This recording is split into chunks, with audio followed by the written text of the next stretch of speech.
कहते हैं कि देवी पूज्य पद कमल तुम्हारे, देवी पूज्य पद कमल तुम्हारे, सुर नर मुनि सब होनी तुम्हारे। देवी पूज्य पद कमल तुम्हारे, सुर नर मुनि सब होए सुखारे। देवी पूज्य पद कमल तुम्हारे, सुर नर मुनि सब होए सुखारे।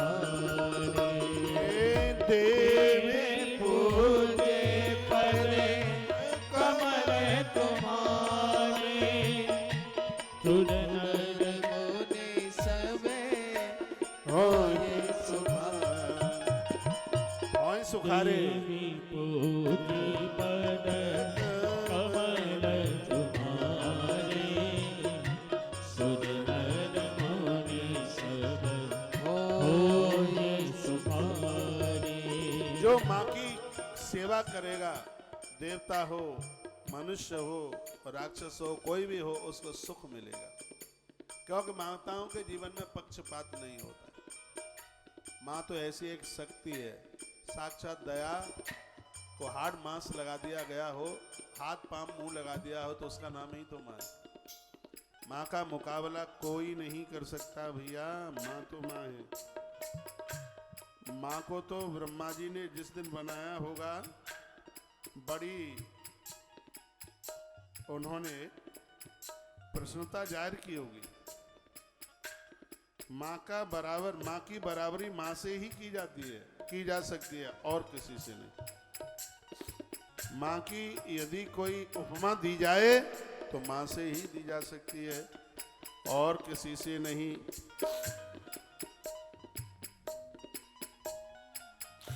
बाजुओं में खींच के आ जाएगी, जैसे कायानत अपने बच्चों के लिए ऐसी बाहें फैलाती है माँ।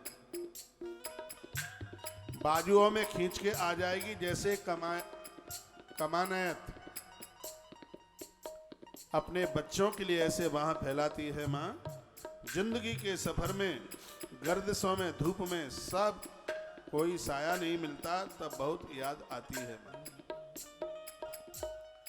सच तो यह है कि आप रात्रि को भूखे सो गए हैं, पत्नी को इतनी फिक्र नहीं है जितनी कि माँ को फिक्र होती है, क्योंकि माँ ने 9 मास पेट में रखा है। बच्चे जिनके बाहर रहते हैं, फोन करती है, चाहे वो पढ़ रहे हैं चाहे नौकरी कर रहे हैं, सबसे पहले कहेगी बाबू ये बता कुछ खाना पीना, कुछ खाया है कि नहीं। खाने पीने का जो ध्यान रखती है वो माँ है।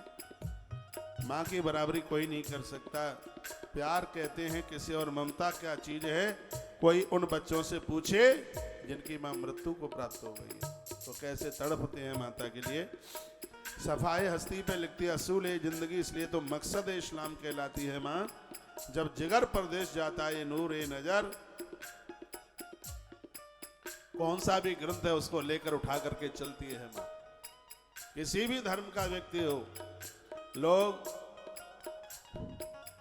हिंदू और दूसरे धर्मों के देवताओं के प्रति वो द्रोह कर सकते हैं, लेकिन ऐसा कोई धर्म नहीं दिखाई देता जिसने माँ के साथ में विरोध किया। माँ ऐसी है, पीछे पीछे सर झुकाए दूर तक जाती है माँ। बच्चों के लिए दुआई मंदिर में मन्नत मांगती है माँ। कांपती आवाज में कहती है बेटा, सामने जब तक रहे हाथों को और सिर को सहलाती रहती है माँ। ऐसी माँ की बराबरी कौन कर सकता है। जब परेशानी में फंस जाते हैं हम परदेश में, आंसुओं को पोंछने ख्वाबों में आ जाती है माँ। मरते दम तक आ सका न बच्चा घर परदेश से, अपनी सारी दुआएं चौखट में छोड़ जाती है माँ। वाद मरने के बेटे की खिदमत के लिए रूप बेटी का बदल के घर में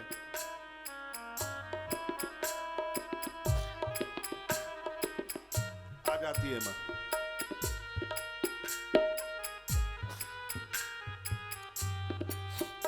ददात वित्तम पुत्रांशः मतिम धर्मे गतिम शुभाम। जो धर्म अर्थ काम और मोक्ष चारों पुरुषार्थ देती है उस शक्ति को कहते हैं मां। इस मां को कभी रुलाना मत। उस मां के दिव्य चरित्रों का वर्णन जिस ग्रंथ में किया है, मां की महिमा में सबसे अद्भुत ग्रंथ है और वह है श्रीमद् देवी भागवत। और वही कथा 31 तारीख तक इस पवित्र व्यासपीठ से मुझे सुनाने का और आपको सुनने का सौभाग्य प्राप्त हो रहा है। यस्तु भागवतम देव्या पढ़ेत भक्ता शृणोति वा। जो इस कथा को सुनाएंगे धर्म अर्थ च कामं च मोक्षम च लभते नरा, उन्हें चारों पुरुषार्थों की प्राप्ति हो जाएगी। इस देश में मुझे ऐसी देवियां सुन रही हों जिनको संतान नहीं है,